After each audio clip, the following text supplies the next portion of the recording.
What's going on, everyone, and welcome back to a new video. TechLift here. Your Xbox fanboy did something unthinkable last week, and that was get a PS5. And today I'm going to be going over the top 5 things that I love about it so far. To say the least, I am hooked. So let's go ahead and get straight into it.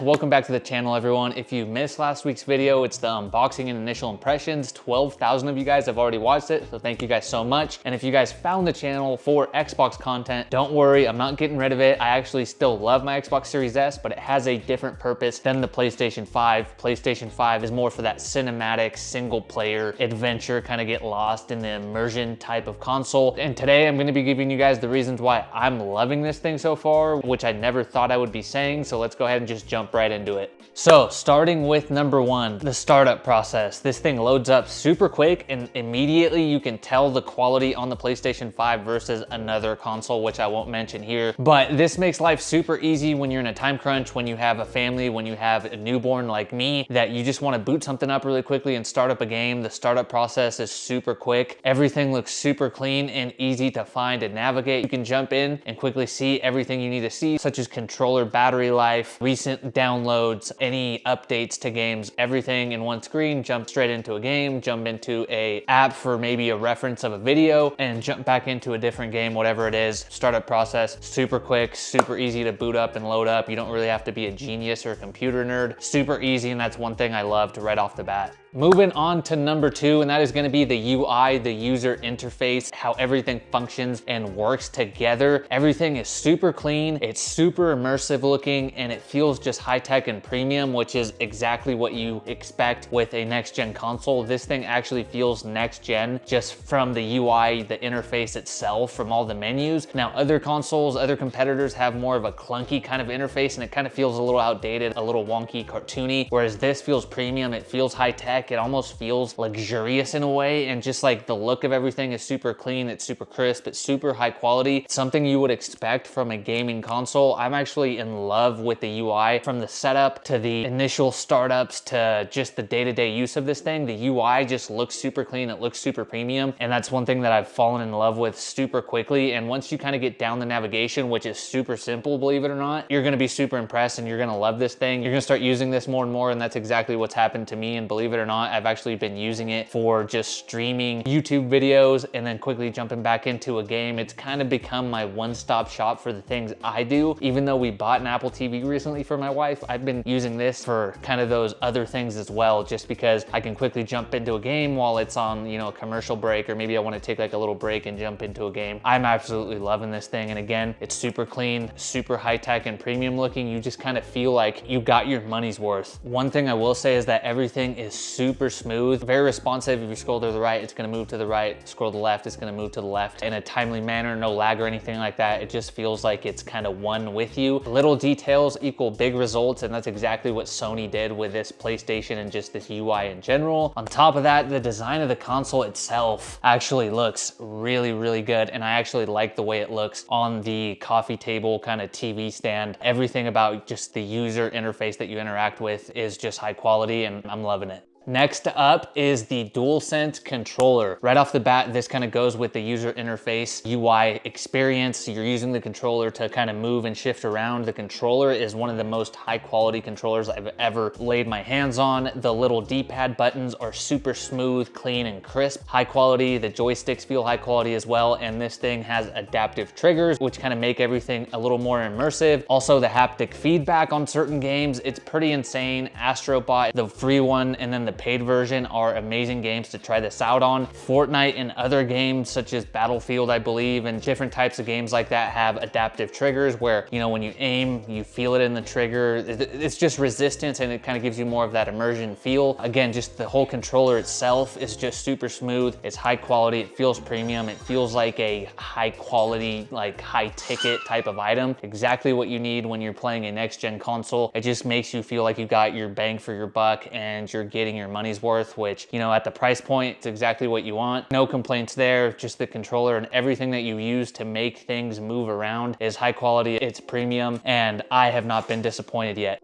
Now let's move on to number 3, and this was something that I was completely shocked about. I did not think I was gonna like this whatsoever, being a lifelong Xbox user, switching to the PS5 in 2026, and that is the ecosystem. Never been a fan of Sony. I've never been a fan of the PlayStation. I've had the Xbox, first one that ever came out, then the 360, and believe it or not, I actually unboxed the PlayStation 5 like a year or two after I got the Xbox Series S, but I was just so excited to get back into gaming, to have an Xbox. Prior to that, I hadn't gamed or played Xbox since high school. I was just really loving the Xbox and just kind of getting, you know, my feet wet with gaming. So I ended up returning that PlayStation. Fast forward a couple years, I kind of wanted something a little more, try something a little new, kind of get an upgrade, and that's why I went with a PS5. The Sony ecosystem in general, along with what I just talked about, the UI with the controller and everything, the ecosystem just flows so smoothly. You can set everything up on your phone with the app and everything. Now, other competitors and consoles have the same thing, but just like the user interface, the controller, the app, the whole ecosystem, how you move around and find things, I've absolutely loved. The fact that this thing has a rest mode where you can, you know, shut it down, but then have a game downloading, and then, you know, you go about your day-to-day life, you get your work done, and then by the time you're ready to play, the game is downloaded, as well as being able to put it into rest mode, download games while you're out and about on the street, and you're like, oh, I forgot to, you know, download this update, or oh, this game looks cool, I'm gonna buy it, or your friend hits you up and says, hey, like, get this game, let's play it tonight. You can do it straight from your phone, download it to your console, go, and you're ready to play. Now, one thing I have learned is that connecting the PlayStation 5 to the 5G band on your Wi-Fi network is the move, and everything downloads super quickly. I found this out the hard way. I was connected to the 2.4 band and everything was taking forever. I almost returned it, not really because I was so in love with everything that I was like, okay, I can deal with it, but then I realized switching it to the 5G made a huge difference. So rest mode, the power on and off, like everything about it just feels high quality, immersive, which is the theme of this whole thing. But then again, just the convenience and just how just Sony thinks of all like the little details and how things really operate, and just how everything kind of works together just to give you this like awesome overall premium feel. The ecosystem is, I'm a believer now. I actually really like the ecosystem, and yeah, that was a huge thing for me.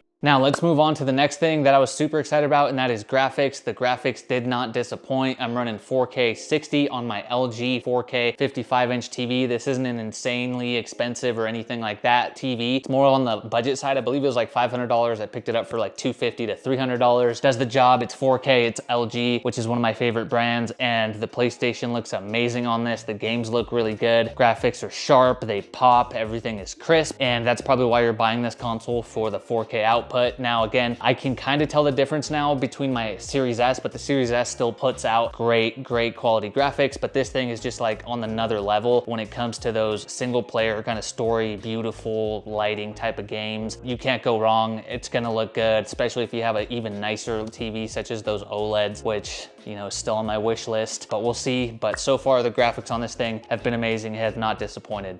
All in all, guys, lifelong Xbox user is loving this PS5. The feedback on the last video was awesome, and a lot of you guys were in the same boat. A lot of you guys have switched over to PS5 and kind of see yourself not touching the Xbox a lot more. I still play it like a good amount of times throughout the week just so I can play multiplayer games with my buddies such as Arc Raiders, Battlefield 6, Red Sec, Warzone, that whole thing. But I also downloaded them on this just to kind of play on my own, and it's been awesome. So I catch myself swapping between the two. So far, this thing is absolutely amazing, and I absolutely love it. If you're thinking about getting it and you've never had a PlayStation before, so far I highly recommend it. It's at a super competitive price point right now, especially if you go to like Costco or get something when it goes on sale, that sort of thing. Highly recommend. If you guys have any features that I should check out or be aware of, drop them in the comments, guys. If you're a diehard Xbox guy like I used to be, let me know what things you think are better on the Xbox versus the PS5, because I've yet to kind of compare the two. But right off the bat, guys, these are the top features that have had me hooked, and I absolutely love this thing so far, guys. More videos to come on the PlayStation 5, on this whole setup that kind of looks new to you guys, and Xbox Series S content. So hit that like button, hit that subscribe button, guys. I will catch you guys next week. Tech Lift out.